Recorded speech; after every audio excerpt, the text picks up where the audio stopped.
कशा पद्धतीने स्वागत होणार आहे, काय गिफ्ट असणार आहे त्यांच्यासाठी? कारण सुशील कुमार शिंदे यांनी म्हटलं आहे की भाजपकडून मला आणि प्रणितीला ऑफर आहे, काय नक्की ते गिफ्ट असणार आहे का? मी आपल्याला अत्यंत जबाबदारीने सांगतो आहे, कुठली ऑफर भारतीय जनता पार्टीने सुशील कुमार शिंदेजी किंवा प्रणितीताई शिंदे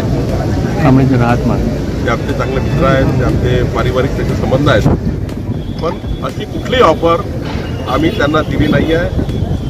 आणि चुकीच्या बातम्या या वर्तमानपत्रातून आणि मीडियाच्या माध्यमातून जात आहेत. भारतीय जनता पार्टीने कुठली ऑफर प्रणितीजी किंवा सुशील कुमारजीला दिली नाही. नवनवीन बातम्या पाहण्यासाठी SB न्यूज चॅनलला लाईक करा, शेअर करा, सबस्क्राईब करा.